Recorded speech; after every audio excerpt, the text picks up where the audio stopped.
Welcome back to another episode of the Tradepreneur Show. Joining me again, Scott Stoltz. Welcome back. Glad to have you here. Great to be here. And we're going to be talking about something very important today that actually started off of a social media post you did, and I made a comment on it.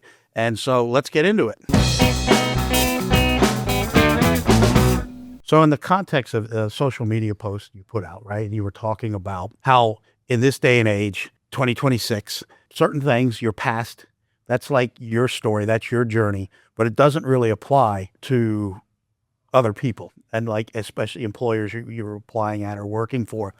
And so I agree with that on one level. I believe I know what you're saying there, but I also, if I go just literally take that, I'd say me as somebody that hires people, employs people, builds teams, I think their story, their history, what they've done is very important to me, and not necessarily their work experience. Like I've worked here and I have this many years experience here. The things that matter to me in their journey and what they've done are what they've been through, right?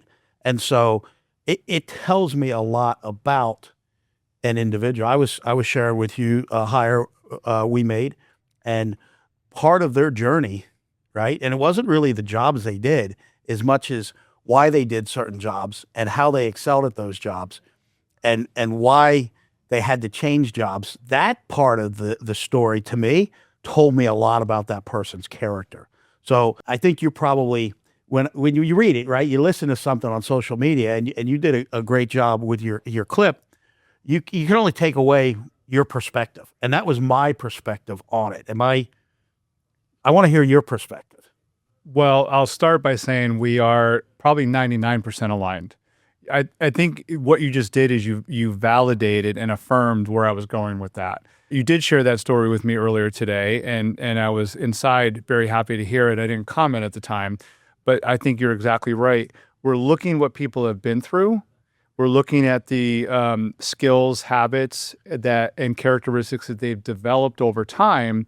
And then as somebody who hires, like you as a business owner, I would assume you're thinking, and come back around and comment on this, you're thinking, how does what he or she has developed over time, how is that going to fit in and work here?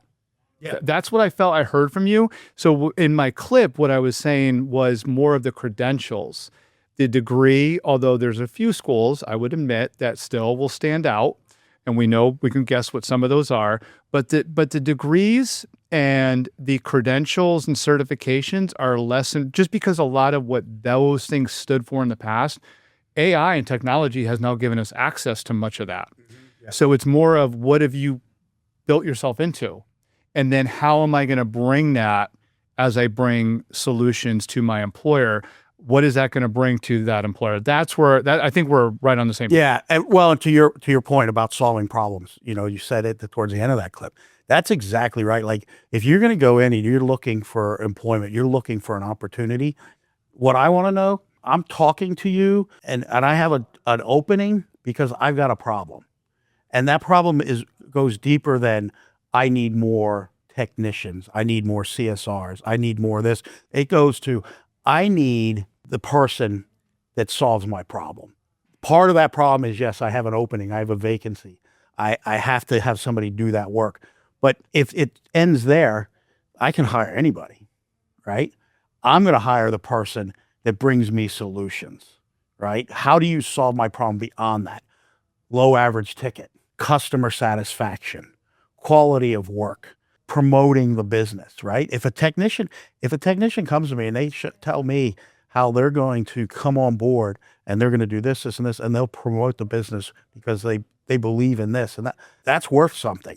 That's actually worth more than the technician that has more skill, right? And I'm not saying that skill is not important, but skill can be developed. So if I've got two technicians and one is like this master technician, just has worked on everything, can fix everything, and like the regular MacGyver of the trades, HVAC, whatever you pick.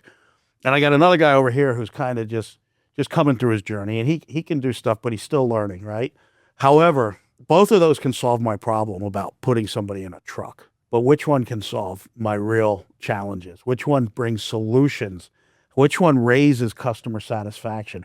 Which one has just the love and passion for being a part of this team, right? Those type of things. That person's, I'm going to weigh heavier than the one that has all the skill, because it goes back to, I believe, that saying, you hire for attitude, you hire for skill, you fire for attitude, right? And so many times we're hiring for skill, when if you hire for attitude, now obviously they got to have some level of skill, but if you're hiring for attitude, the skill can be developed. I think it's become much more about what you just described in today's world. That's where we're at over time. You and I have the benefit of having started working 90s, early 2000s. We were really cutting our teeth and getting out there. And I don't know about you, but back then for me, boy, my resume, my ability to list out, like I use that word list a lot. I need to list out the skills that I have, the degrees I've acquired, the certifications I met. And it seemed like that was at least getting me the conversation, if not fully in the door. Now, I think story does matter. And I think this is what I felt listening to you there too, was if somebody can convey and give me a feeling of my company's going to be better off by having him or her in here. Now, they may do it any number of ways. They may convey that any number of ways. But if they leave you feeling like that, aren't you almost like, how are you not going to hire that person? Oh, yes. And that's why there's always an opening. At a good company, there's always an opening for the right person. Even if you don't necessarily need to fill a certain role, you're not going to let that person pass by. You're going to find a way to bring them into the organization. I mean, because talent, and that's the thing, is like somebody with the degree, with the certificate, okay, you can find them, but can you find something that has all the ingredients? Can you find someone that has all the ingredients, the skill, the attitude, the get it done belief? And that's why when I hire someone, when I'm looking for someone, yeah, the resume is good. And I was like you, back in the day, I had the resume and the font and this and that. Well, when I look at resumes, first of all, I'm not reading a cover letter. If you send a cover letter, I'm a high D. I'm going to read one or two sentences. So you better get me in the first or second sentence, right? Because I'm not reading beyond that. And then your resume, if it's more than a page, I'm sorry, why are you working so much at different places? And I don't have an attention span for that. That's why I like to hit some of the fine points, and then I like to see that person. I like in-person interviews. We'll do Zoom interviews when we have to, but I like in-person because I want to see how that person comes in, how they present, how they carry themselves. Here's a test I do in my office. I always see who pushes the chair back in. I like that. Yeah. Mm-hmm. Well, we used to do these group interviews here, and we'll still do them occasionally, and we'll bring people in and we'll put them through our training program. So I would have the receptionist at the front, which she's more than a receptionist. She answers calls, she books, she actually does outbound calls. She does a really great job. But I would say, now here's what you're going to do. Here's a bunch of pens and pencils. Anybody that asks for one of these, write their name down. Because if they come to an interview without a pen or a pencil, that's a red flag for me, right? So it's little things like that. The chair one blows my mind. I love that one because I think having a pen or a pencil is big. It's almost too obvious. Boy, if you blow that, not good. Shame on you. But you can. It's almost like the win is better than the loss is bad. You push a chair in or close the door behind you, the right person's going to notice that. Yeah. It's the details. And that's why I like the in-person interview. And so it doesn't mean if they don't do that, they're done, right? It's just the little things I look into. Because then in an interview, I'd be like, hey, I noticed you didn't bring a pen to your interview. So one last question I have to ask is, and I know I just cut you off, but this will feed. You're going to continue this topic. So you represent this. I have the benefit of knowing you. You represent this because you're a good mix of people and technology. You are. And you own a business and you hire. What is the message to hiring managers, leaders, decision makers, management, and all kinds of companies everywhere who are at risk? I'm not saying you are going to do this, but people in those positions, somebody's going to do this, get lazy. Because, I have the technology, I don't need to read a cover letter or resume. I'm going to have everything scanned, and then it's going to bring me the best candidates. And then I'll have another process we built that expedites things But aren't those people missing what you're talking about? They're missing the details and the nuance of what a person might bring. Yeah, yeah, I think that's pretty accurate. And again, that's why I think the in person is so important, right? I can't see what someone's wearing on their feet at a Zoom interview, and it doesn't really matter. But if somebody comes here and they're wearing sandals, right? I'm not talking about women that come in and they wear, women wear sandals. I'm talking about a guy comes in like with flip flops, that type of thing. So I think the details matter, and the details don't cancel somebody out, but they factor heavily into trying to understand why. Then it makes me look deeper at other things. And I know some people are probably like, well, that's a bit extreme, isn't it? And the reality is no. People always say, oh, we're like a family. I'm like, no, we're not. Families are dysfunctional.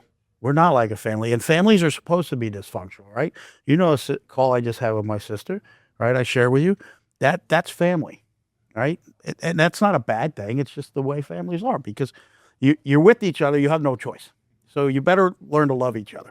A business needs to be more like a championship team, okay? And obviously, there's politics and everything like that, even in the top teams. But the details matter. All those things matter, because when we hire someone, they are becoming a part of this organization. They're becoming a part of this culture. And you have to be, one of the biggest responsibilities I have, besides preaching the vision and making sure everybody understands our vision, is protecting the culture of the organization. And if you have a good culture, everybody has a culture, right? But if you have a good culture, a winning culture, it's amazing what one person can do to destroy that culture, or at least ugly it up a little bit. And then what it takes to recover from that. And so it's very, very important how you hire, how you interview, the things you look at. And to your point, if I'm hiring somebody for a certain role, a college degree would be great. I mean, okay, great. But what have you done? What have you accomplished? Oh, and tell me about a really bad time. Tell me about your struggle and how you reacted, how you behaved in it, what you did. We actually have there's a book. I can't even think of the name of the book right now, but I think it's by Patrick Lencioni.